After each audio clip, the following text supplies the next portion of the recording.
Salut tout le monde, bienvenue à cet épisode du Lab Secret. Je m'appelle Éric Nolin. Je... OK. Je suis Christian Page. Je m'intéresse aux phénomènes étranges et mystérieux depuis près de 50 ans. Voilà. Bienvenue au Lab Secret. Alors, pour les gens qui ne connaissent pas l'émission existe déjà sur YouTube depuis un petit bout de temps. En fait, on a commencé, on avait les cheveux bruns. Je ne sais pas si tu te rappelles, Ouais, les premiers absolument. épisodes, on avait les cheveux bruns. Et c'est une émission qui, mon Dieu, nous permet, à toi et moi, de parler de sujets intéressants, de parler de paranormal, mais parler aussi de la vérité. Parce Voilà. que c'est important pour toi dans la vie, ça. Ouais, ça, c'est un peu le leitmotiv parce que lorsqu'il est question de phénomènes étranges et mystérieux, les médias exploitent surtout l'aspect sensationnel de la chose. Oui. Ça ne veut pas dire que derrière le paranormal, il n'y a pas des trucs qui sont sensationnels, mais très souvent, la réalité, elle est moindre que ce que certains médias aiment entretenir.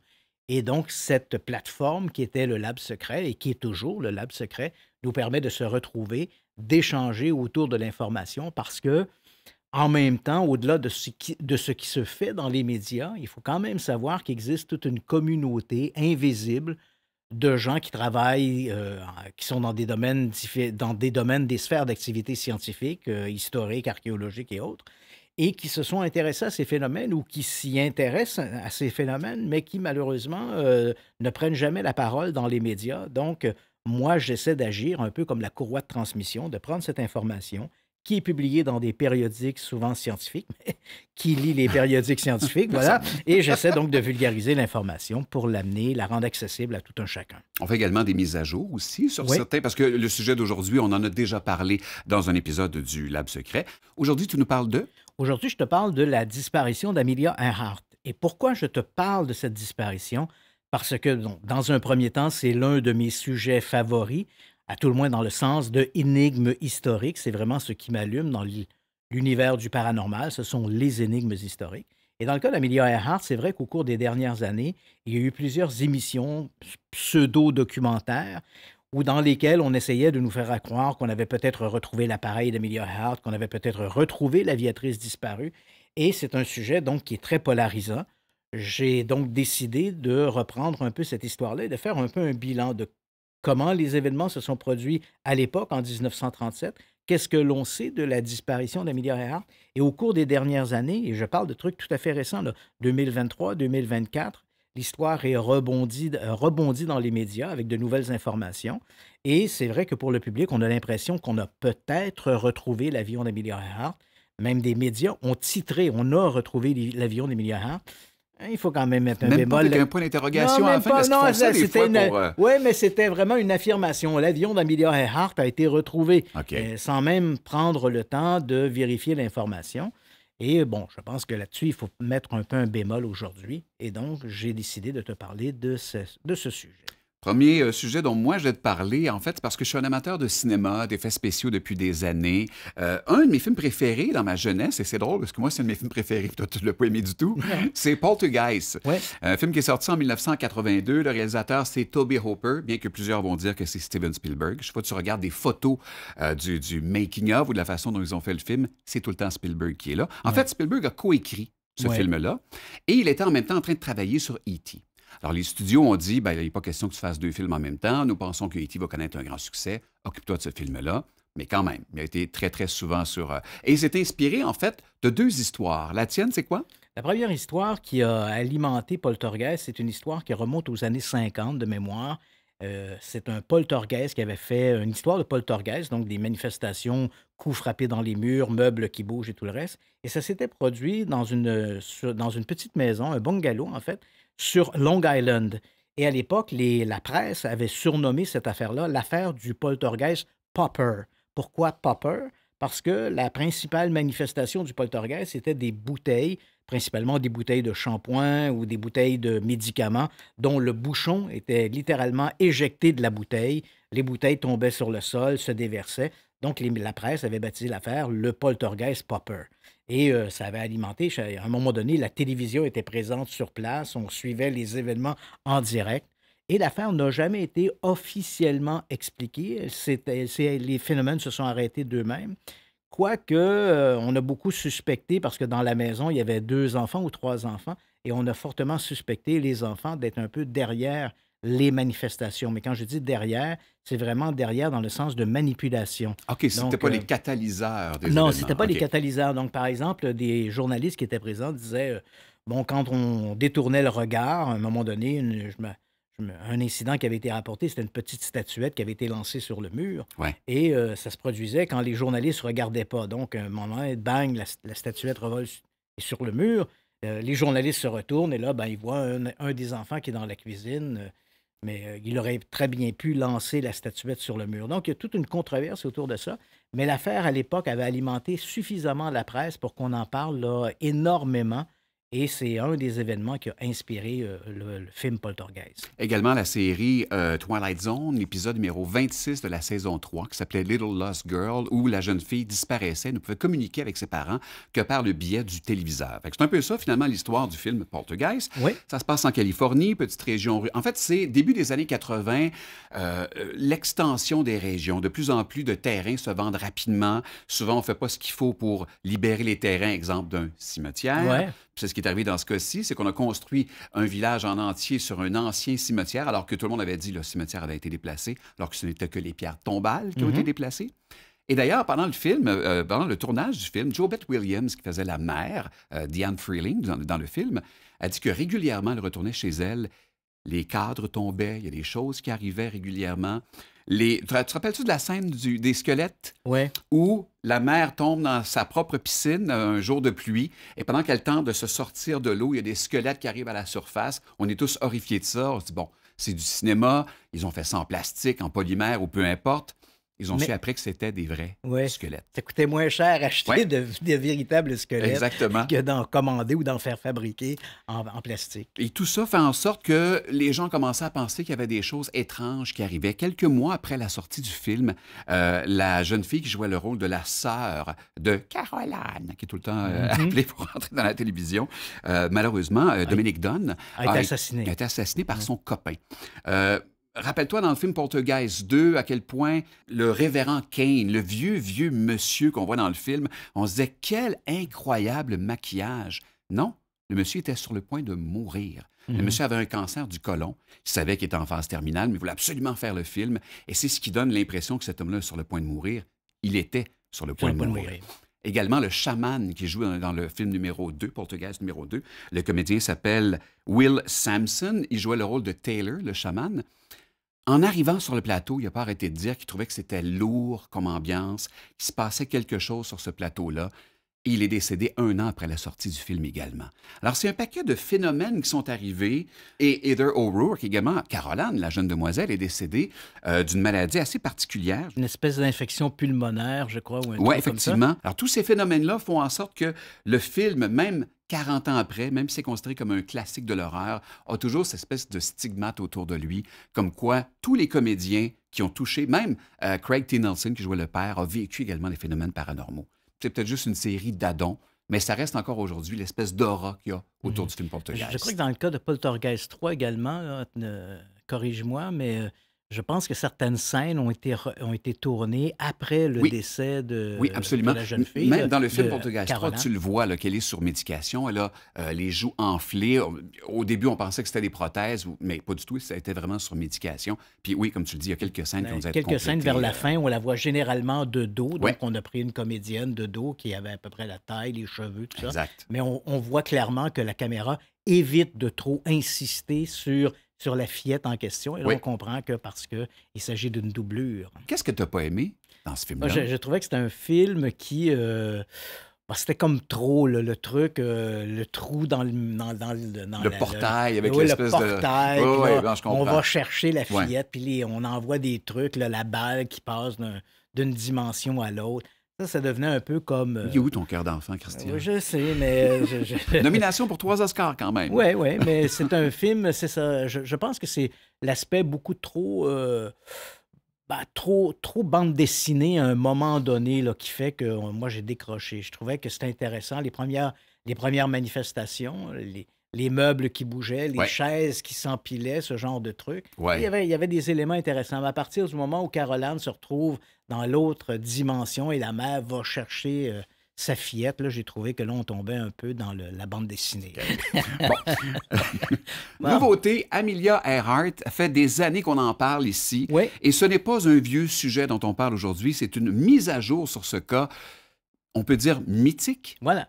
Quand on parle d'énigmes qui touchent le domaine de l'aviation, il faut quand même le dire, Amelia Earhart a été pendant longtemps l'énigme du domaine de l'aviation la plus importante.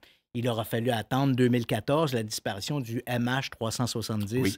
de Malaysia Airlines pour que Amelia Earhart soit détrônée du podium. Mais on comprend que c'est une histoire qui continue d'alimenter énormément d'intérêt parce que c'est les circonstances dans lesquelles la disparition s'est produite et l'idée également, hein, il y a une espèce de chasse au trésor quelque part. Hein. Ouais. Retrouver l'avion d'Amelia Earhart, ce serait un couronnement pour les gens qui essaient de retrouver, un peu comme ça a été de retrouver le Titanic. Hein. On savait que le Titanic avait sombré dans l'Atlantique Nord, mais l'idée de retrouver le Titanic a rendu Robert Ballard célèbre à travers le monde. Aujourd'hui, on ne peut plus parler de la découverte du Titanic sans faire abstraction sans mentionner Robert Ballard, Ouais. qui a été le découvreur. Et c'est un peu la même chose avec Amelia Earhart. Pour les gens qui ne connaissent pas bien l'aviatrice, j'ai pris quelques notes biographiques. Hein. Elle est née à Hutchinson, au Kansas, le 24 juillet 1897. Et très rapidement, elle va développer un grand intérêt pour l'histoire de l'aviation. Il faut se rappeler qu'au tournant là, du 19e, 20e siècle, hein, le premier vol des frères Wright, 1903, à ce moment-là, assez rapidement, l'aviation, le monde de l'aviation évolue à grands pas. C'est un milieu qui est essentiellement réservé à des hommes. Hein, C'est ça que j'allais toutes les dire, c'était performances. particulier d'avoir cette femme-là. Donc voilà, elle s'intéresse à ça, mais les femmes sont très minoritaires dans cet univers-là. Et souvent, elles passent en deuxième, c'est-à-dire que ce n'est jamais le record de vitesse, c'est le record de vitesse pour une femme. Hein, il y a toujours Je un comprends, homme qui est ouais. passé devant. Hein. Donc, Amelia Earhart elle devient passionnée par l'histoire de l'aviation.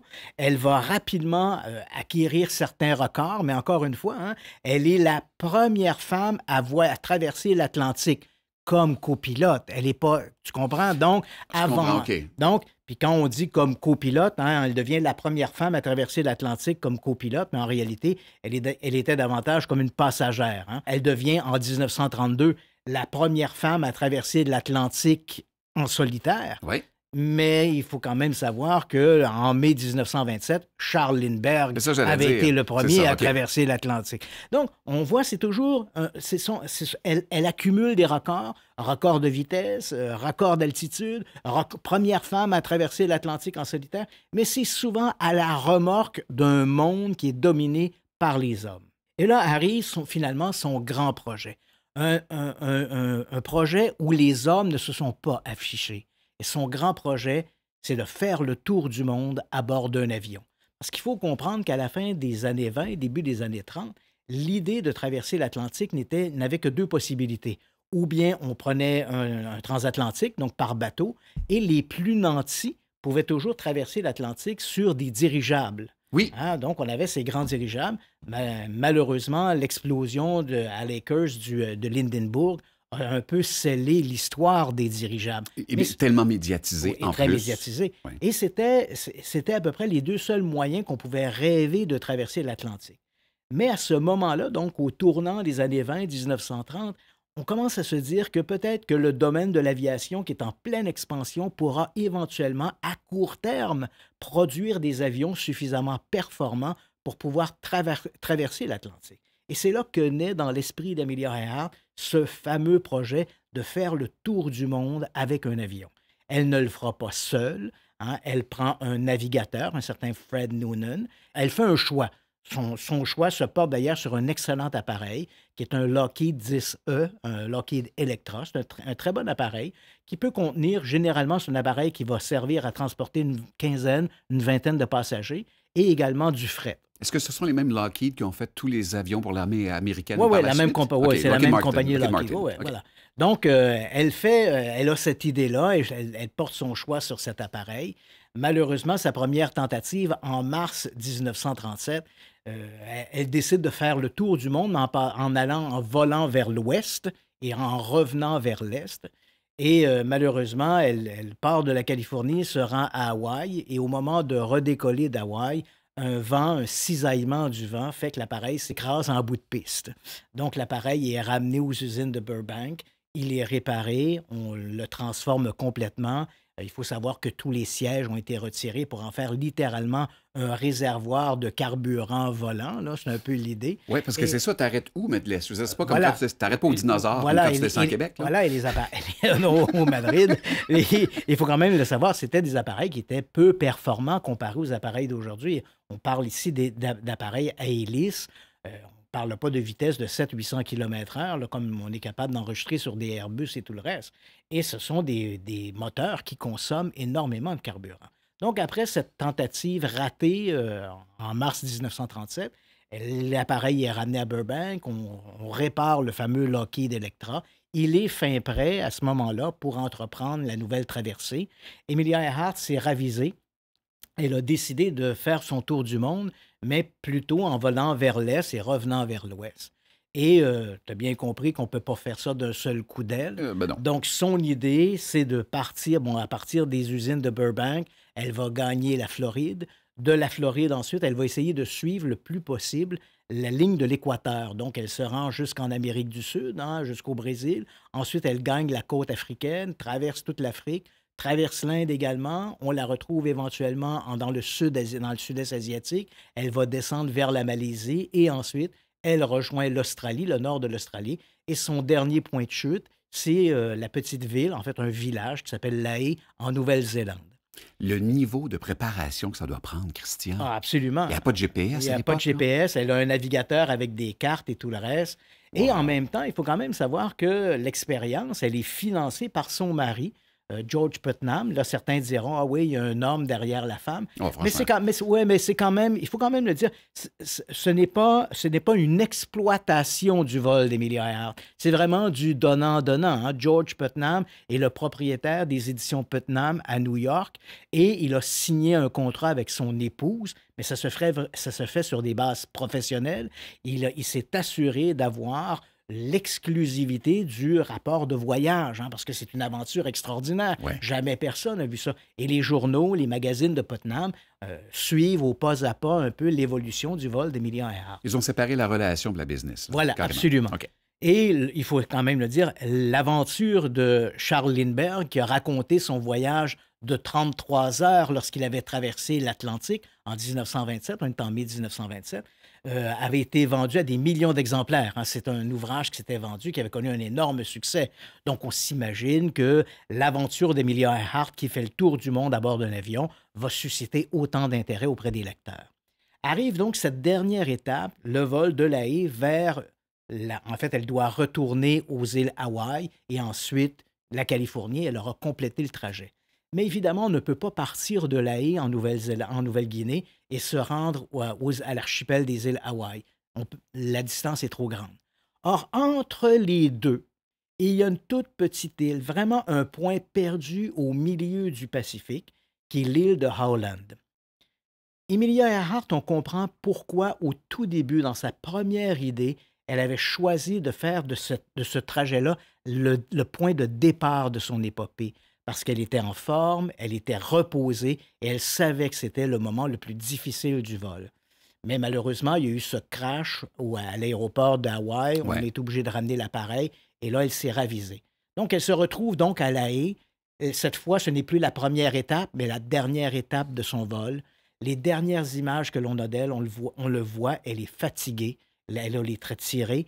Fred Noonan, son navigateur également, ce sont des gens qui ont...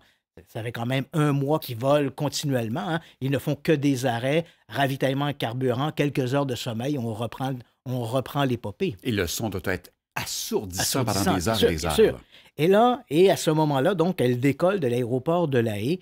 Là, je sais que quand on regarde l'historique, ça devient un peu difficile parce qu'on est sur la ligne du changement de date.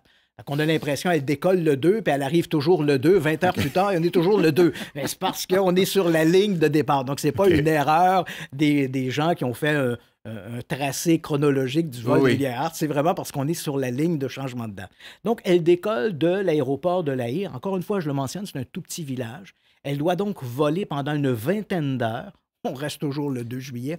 Et donc, elle doit voler pendant une vingtaine d'heures et elle doit survoler l'île de Howland, qui est une île inhabitée, où on a simplement aménagé une piste d'atterrissage de fortune. les gardes-côtes, la garde côtière américaine a envoyé un bateau, a dépêché un bateau sur place qui s'appelle l'Itasca pour guider l'aviatrice. Elle doit donc se poser. On a allumé également un feu sur l'île dont le panache de fumée doit se voir à une centaine de kilomètres de distance. Amelia doit se poser, ravitailler l'appareil et ensuite c'est le dernier coup d'aile vers l'archipel Hawaï. Le décollage se fait relativement bien, quoique des historiens, en regardant les images du dernier décollage, on voit juste au moment où elle décolle de la piste, on voit un léger tourbillon de fumée derrière l'avion. Et crois-le ou non, on croit que c'est le moment où elle a brisé sa ligne de communication. L'appareil est équipé d'une ligne évidemment d'émission, hein, 2 antennes, Oui. une antenne émettrice et une antenne réceptrice. Et on croit qu'au moment où elle décolle de l'aéroport de La Haye, à cause du mouvement sur la piste, c'est pratiquement une piste en terre battue, l'avion a rebondi un peu et elle a brisé la ligne de réception de son avion. OK. Alors, Donc, à partir de ce moment-là, si elle est en problème, personne ne peut venir l'aider. Là. voilà, donc on a une Amelia Earhart fatiguée, sur un bon appareil quand même, mais quand même une femme fatiguée, un navigateur fatigué et probablement handicapé parce que il y a quand même 2 lignes, l'émettrice et réceptrice, mais quand même la ligne émettrice peut recevoir, mais elle peut recevoir sur une plus petite zone. Elle n'a pas l'étendue de l'autre ligne Je comprends. qu'on suppose avoir été brisée au moment du décollage.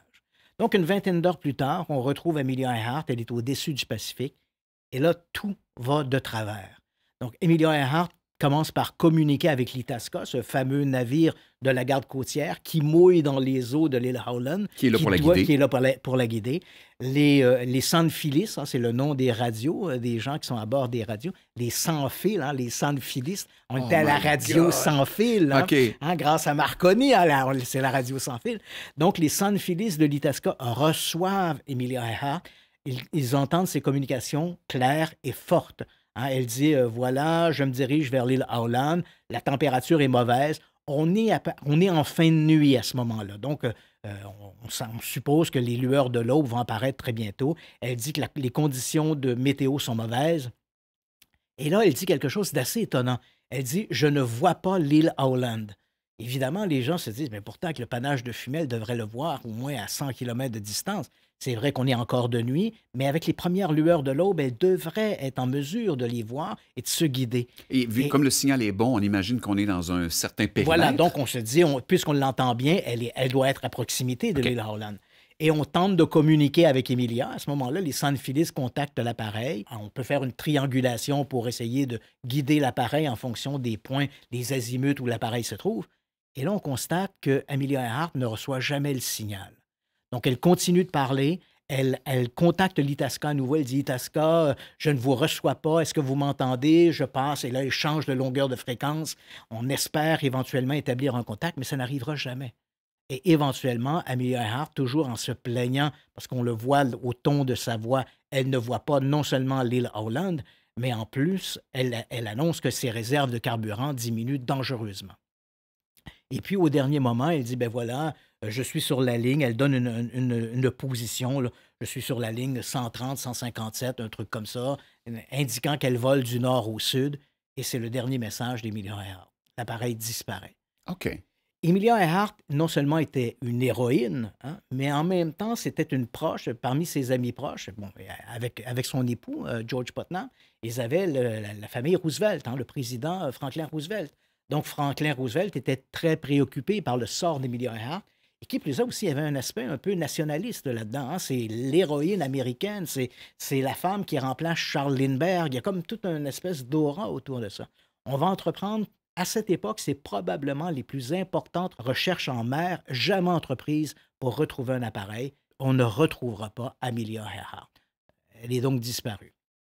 Et là, on arrive un peu dans je dirais, les fameuses hypothèses qui sont possibles et pas possibles. Ouais. Hein. Donc, comme l'Itasca, on n'a pas réussi à établir un contact avec Amelia Earhart, on n'a aucune idée où l'appareil peut se trouver. Donc, son dernier message était, j'ai retrouvé la note, c'est « Je suis sur la ligne 157-337 ». Donc, ça veut dire une trajectoire nord-sud. Et puis, bon, merci, bonsoir. Après ça, on sait rien. Donc, l'idée, c'est, bon, il y a une première hypothèse qui a été évoquée. C'était que, bon, si l'avion n'est pas tombé en mer, parce qu'on n'a rien trouvé, pas de débris, il faut quand même savoir qu'au sud de l'île Howland, Je vais y revenir, mais au sud de l'île Holland, il y a tout un archipel de petits atolls inhabités. OK. Et l'un de ces atolls s'appelle l'île Gardner, qui s'appelle aujourd'hui l'île de Nikumaroro, hein, Oh, on a déjà parlé de qui cette était, île-là? ouais, qui a été récupérée et qui fait partie maintenant de la République de Kiribati, une république indépendante qui, autrefois, on appelait ça l'Océanie, en toutes les îles, ces petites îles-là Ah! Oui, du OK. Pacifique. Et donc, on sait qu'il y a parmi les équipes de recherche, des avions ont survolé l'île Gardner.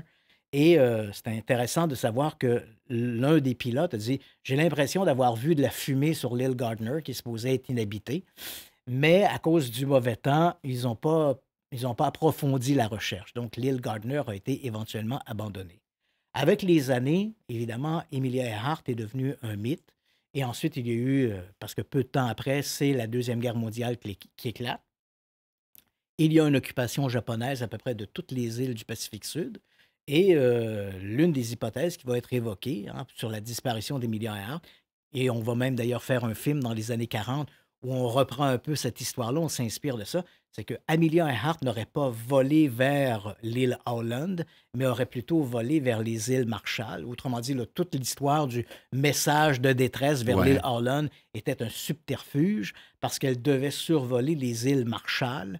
Les îles Marshall étaient des îles qui étaient occupées par les Japonais et on voulait surveiller les installations des Japonais. Et Emilia Earhart aurait été capturée par les Japonais, elle Mhm. et son compagnon, euh, Fred Fred Noonan, Noonan. et ils auraient été exécutés. Et il y a même des témoins, hein, qui sont venus raconter ces histoires-là. Donc, après la Deuxième Guerre mondiale, des gens, des insulaires qui vivaient dans les îles Marshall disent: Ah oui, on se rappelle d'une femme aviatrice qui aurait été détenue par les Japonais. Mais malgré Toujours au toutes les. conditionnel, hein? Oui, oui. Mais, mais tu comprends qu'on n'a jamais réussi à démontrer ça. C'est resté un peu comme dans des histoires de mythes qu'on raconte. Qu'est-ce qu'on sait de nouveau maintenant Et là, là-dessus? voilà. Et là, j'en arrive à vraiment des éléments qui sont nouveaux et très intéressants. D'abord, en 2014, on est dans une époque un peu plus contemporaine. Oui. On a essayé de retrouver Emilia Earhart. Bon, éventuellement, le mystère est demeuré entier. 2014, on trouve dans les archives nationales, parce qu'après la Deuxième Guerre mondiale, on a récupéré l'ensemble de tous les documents des pays qui ont été en guerre contre les Alliés, et principalement l'Allemagne et le Japon, bien sûr. Et en fouillant dans les archives japonaises, des historiens ont trouvé une photographie qui avait été prise sur l'île Jalwit. Hein, et l'île Jalwit, c'est un atoll qui fait partie des îles Marshall.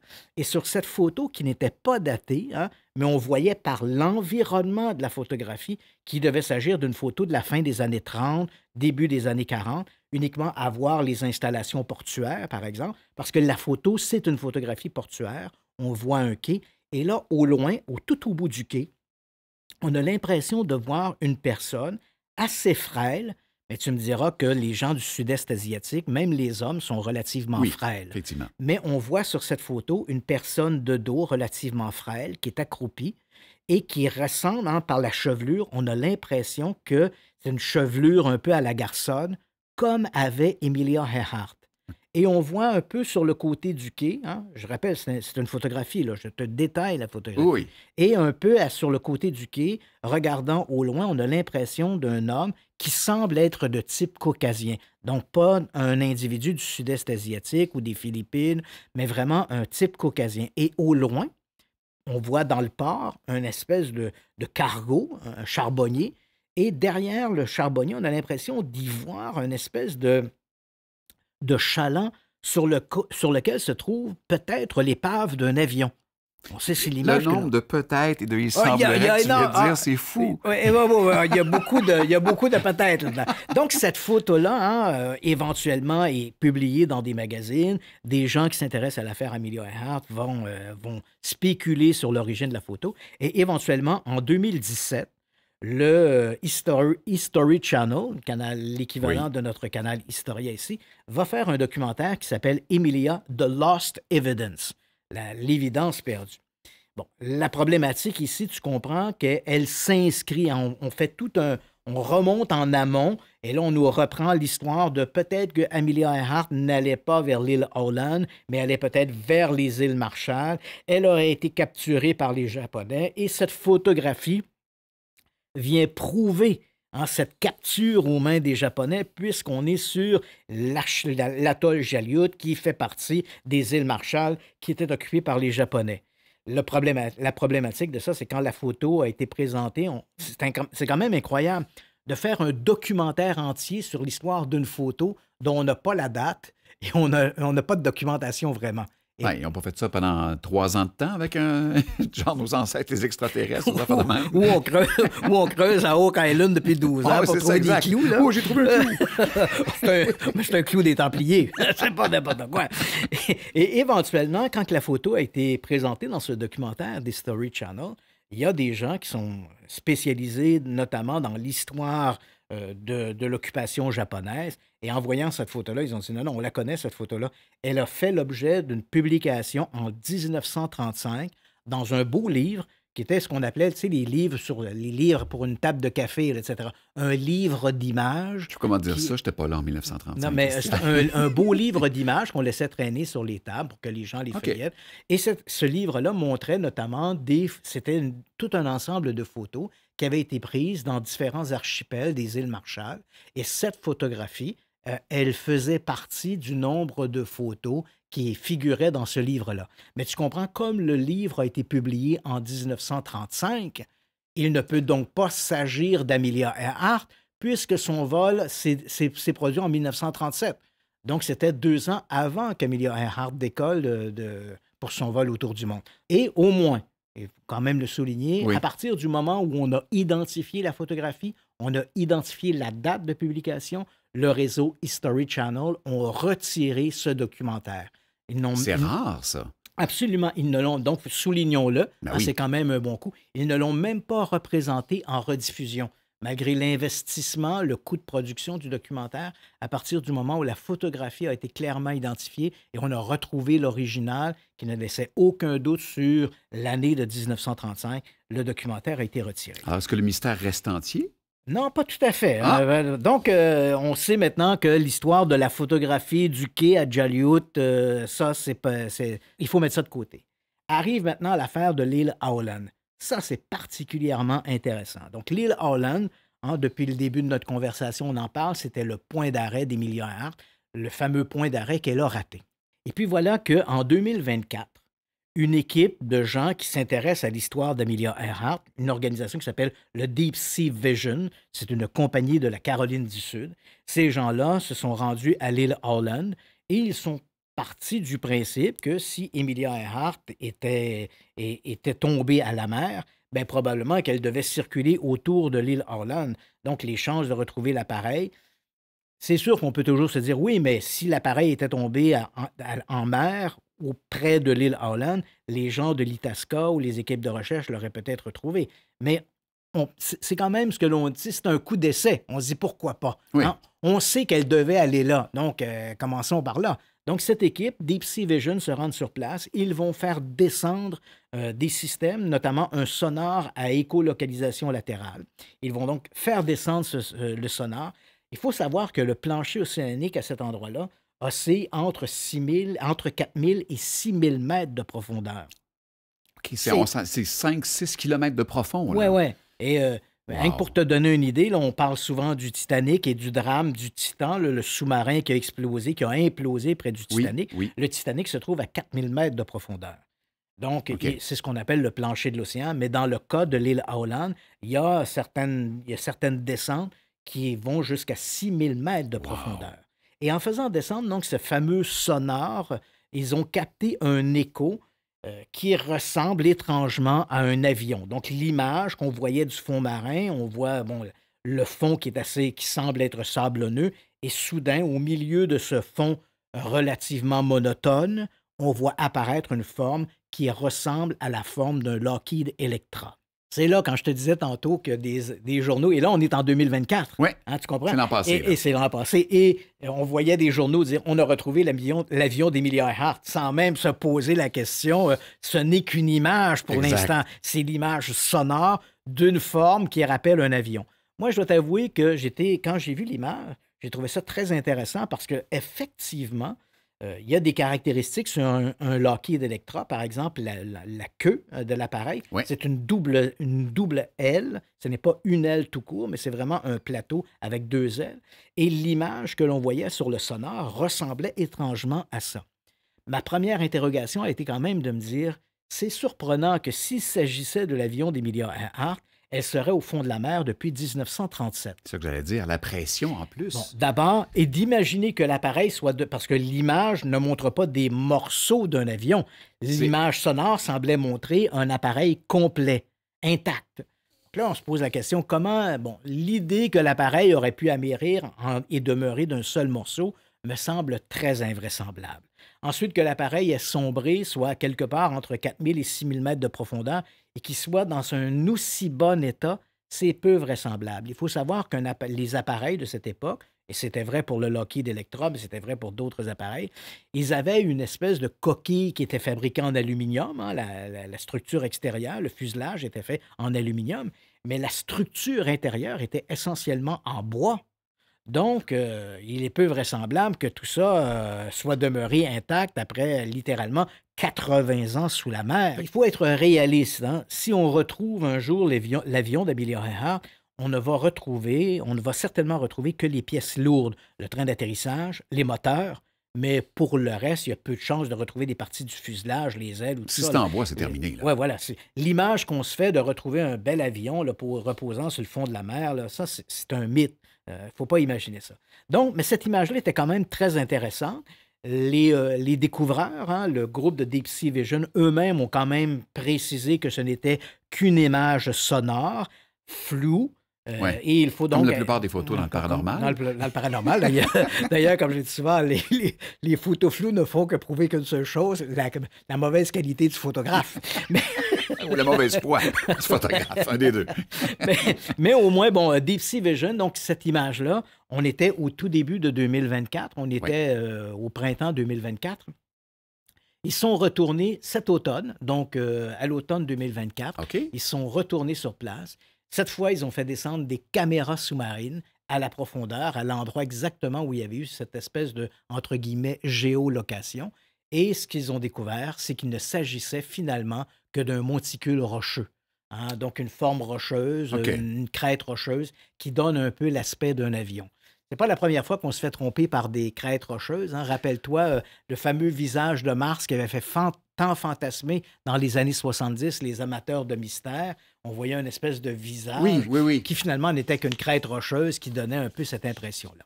Malheureusement, cette belle image où les médias nous ont annoncé qu'on avait retrouvé l'avion d'Emilia Earhart, c'est malheureusement, il faut rayer ça du livre. Mais ma question, qui finance ça? Parce que 40 ans plus tard, je veux bien croire qu'il y a un intérêt encore, mais raconter l'histoire, on peut déjà le faire. Tout ce qui reste, c'est découvrir l'avion. Qui finance ça? Des passionnés du monde de l'aviation qui injectent des sous dans ce type de recherche. Parce que c'est des millions. Parce là, que c'est des pas millions. Ouais. Comme Deep Sea Vision, évidemment, ils ne font pas que rechercher l'avion d'Emilia Earhart. Il faut dire que le propriétaire de Deep Sea Vision a quand même hypothéqué sa maison, vendu ses biens personnels. C'est un véritable passionné de l'histoire d'Emilia Earhart. Vrai? Donc, pour pouvoir financer cette expédition à l'île Howland, il a hypothéqué là, ses biens personnels.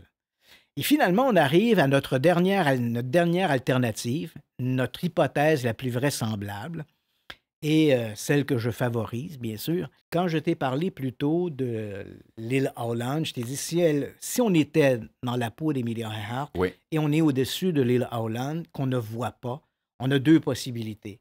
Et elle le dit, hein, quand elle dit « je suis sur la ligne 150-335 », elle parle qu'elle vole vers le sud. Parce qu'elle a bien compris que si elle ne voit pas l'île Howland et qu'elle tourne vers le nord, c'est terminé. C'est l'océan jusqu'à Hawaï. Il n'y a aucune possibilité de trouver aucune terre ferme qui pourrait permettre un amérissage ou même un atterrissage. En revanche, si elle met le cap au sud d'Orland, il y a tout un ensemble il y a un archipel, l'archipel des îles Phoenix, et et là on parle de dizaines et de dizaines d'atolls. Ce sont des atolls inhabités. Hein. Des atolls, c'est un peu une île qui est faite de corail, qui ressemble souvent à un fer à cheval ou à un beignet, avec un lagon au centre.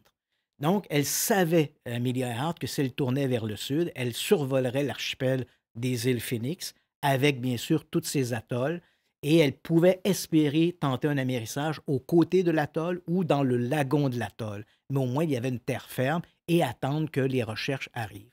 Et l'une de ces îles, c'est l'île de Nikumaroro dont on a parlé. Donc, si on regarde sur une carte, on a l'île Howland, on se dirige vers le sud, on arrive à l'île de Nikumaroro. Et là, il y a des choses intéressantes, quoiqu'il faut quand même mettre un bémol. C'est une île inhabitée. On s'entend bien, c'est une île inhabitée. Et pendant longtemps, à l'époque du vol d'Emilia Earhart, jusque dans les années 70, c'était une île qui était sous domination britannique. Or, l'île est inhabitée. On a fait des tentatives de colonisation de l'île. En 1940, lors d'une de ces tentatives de colonisation, on a trouvé des ossements humains. Rappelle-toi, c'est une île qui est inhabitée. On Oui. trouve des ossements humains. On trouve notamment un crâne et plein d'autres os du corps humain. Ce n'était pas un squelette entier, mais plusieurs os. Ces os ont été placés dans une boîte. Ils ont été envoyés aux îles Fidji, où un médecin, le docteur Hoodless, a procédé à une analyse médico-légale. Ses conclusions, il a fait un très, très bon travail. Ses conclusions étaient que ces os étaient probablement ceux d'un homme, probablement un insulaire qui avait échoué sur l'île et qui était décédé sur l'île. Et il a rempli son rapport avec cette conclusion. Malheureusement, Deuxième Guerre mondiale, les os sont perdus. Il ne nous reste que le rapport du docteur Woodless. Mais son rapport est tellement bien détaillé que tout récemment, de nouveaux chercheurs, un chercheur, entre autres le docteur Richard Jans, du département d'anthropologie de l'Université du Tennessee, a repris le rapport médico-légal du docteur Woodless, a fait une vérification et il s'est aperçu qu'à plusieurs endroits, le docteur Woodless avait peut-être un peu erré. Il était parti du principe qu'il ne pouvait s'agir que d'un insulaire. Mais si on enlève ce préjugé de départ, Ouais. il pouvait peut-être s'agir aussi des ossements d'une femme de type caucasienne qui aurait eu à peu près la taille d'Emilia Earhart. Donc déjà là, on vient de raviver un peu l'intérêt. Est-ce que les os étaient réellement ceux d'un homme insulaire échoué sur l'île de Nikumaroro ou est-ce que c'était plutôt les ossements d'une Amelia Earhart naufragée sur l'île dans l'attente de secours qui ne sont jamais arrivés? Qu'est-ce qu'on peut faire à partir de maintenant avec cette information-là? Aujourd'hui, il y a quand même un groupe de gens aux États-Unis, le groupe Tiger, qui est dirigé par un type qui s'appelle Richard Gillespie. J'ai eu la chance de le rencontrer à plusieurs reprises. Il est fascinant. Pour lui, c'est certain qu'Amelia s'est écrasée sur l'île de Nikumaroro ou aux côtés ou dans le lagon. Richard Gillespie présente souvent à la caméra, il aime beaucoup présenter des objets qu'on a trouvés sur l'île, notamment une bouteille de pilule pour un médicament pour l'estomac, comme en prenait un Emilia Earhart. OK. Il a trouvé également une semelle d'une chaussure de femme de pointure neuf. C'était les pointures, les chaussures que portait Emilia Earhart. Il les présente comme étant peut-être des preuves. Malheureusement, il faut quand même se rappeler, Éric, qu'il y a eu des tentatives de colonisation de l'île. C'est vrai. Entre la fin des années 30 Ouais. dans les années 60, l'île était sous domination britannique. On a amené des insulaires. On a essayé d'amener un mode de vie occidental. Donc, ce que l'on retrouve, si on trouve une bouteille de médicaments, une chaussure de femme, qu'est-ce qui nous prouve que c'est ceux d'Emilia Earhart et pas ceux qui seraient un peu des vestiges de ces tentatives de colonisation? Durant la Deuxième Guerre mondiale, au bout de l'île de Nikumaroro, une atoll. Au bout de l'atoll, les militaires américains avaient installé une petite base qu'ils avaient appelée New America parce que c'était un avant-poste pour aller combattre dans la guerre du Pacifique contre les Japonais. OK. Donc, encore une fois, une semelle d'une chaussure de femme retrouvée sur l'île est-elle la chaussure d'Emilia Earhart ou celle d'une infirmière qui aurait pu appartenir à ce petit groupe de militaires Absolument. installés durant la Deuxième Guerre mondiale? Ouais. Donc, malheureusement, Gillespie a tendance à minimiser la tentative de colonisation qu'il y a eu sur l'île de Nikumaroro. Néanmoins, je suis assez de son avis. Si j'étais, moi, à bord d'un Lockheed Electra perdu au-dessus de l'océan, au-dessus du Pacifique, incapable de trouver l'île Howland, l'île de Nikumaroro aurait probablement été une bonne destination pour tenter de survivre. Et rappelle-toi, en début d'émission, je t'ai Oui. mentionné que durant les tentatives pour retrouver Emilia Earhart, il y avait des pilotes qui avaient survolé l'île de Nikumaroro, qui à l'époque s'appelait l'île Gardner, Ouais. et ils ont dit qu'ils avaient eu l'impression de voir une occupation humaine et de la fumée. Mais à cause du mauvais temps, ils n'ont pas pu explorer davantage. Et ensuite, la guerre et compagnie, on Et y est à pas retourné. cette époque, Wow. l'île était réellement déserte. Donc, s'il y avait quelqu'un sur l'île, était-ce Emilia Earhart? Mais tout ça pour te dire qu'on le voit, même encore en 2024, 2025, on continue d'aborder cette histoire, cette énigme historique. Et malheureusement, non, pour les auditeurs, je n'ai pas de réponse. On n'a pas trouvé encore l'avion d'Emilia Earhart, mais on essaie.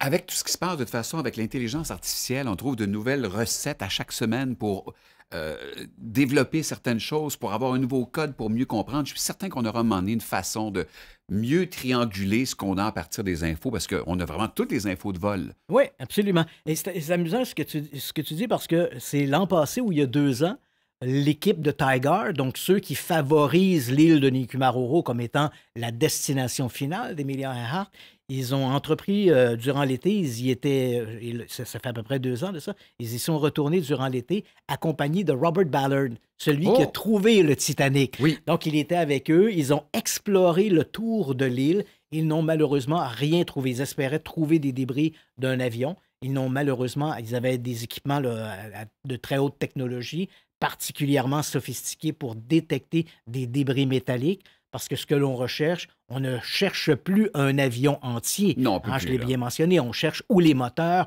ou le train d'atterrissage. Malheureusement, l'équipe de Tiger, conjointement avec Robert Ballard, n'ont rien trouvé qui permet d'ajouter un élément qui confirmerait ou infirmerait la présence de l'avion d'Emilia Earhart dans le secteur. Que c'est intéressant. C'est drôle parce que ça fait 5 ans qu'on fait le Lab Secret, puis ça fait déjà 2 fois qu'on s'en parle. C'est toujours de nouvelles informations à chaque fois. Et je parlais d'intelligence artificielle il y a quelques instants.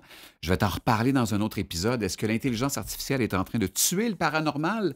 Je pense que oui, et j'aurai des preuves tangibles pour toi. On pourrait faire l'inverse aussi. Est-ce que l'intelligence artificielle pourrait aider le paranormal, aider à comprendre le paranormal? Peut-être à venir dans les prochaines semaines. Je vois dans ton visage que tu y crois peu. En fait, je pense que l'intelligence artificielle est plutôt l'ennemi du paranormal. Parce que si on regarde, aujourd'hui, je viens de faire un aparté, mais moi, je me rappelle quand j'ai commencé dans ce milieu-là, dans les années 70, les photographies, on avait toutes sortes de moyens pour... C'était difficile de truquer une bonne photographie. À partir d'un négatif, à partir d'un négatif. Et à l'époque, rappelle-toi, quand on montrait des films, si l'objet passait derrière un arbre ou derrière un édifice, c'était quasiment à coup sûr authentique. C'était très difficile de truquer un objet qui passe derrière les branches d'un arbre ou derrière un édifice où on pouvait le voir à travers les fenêtres.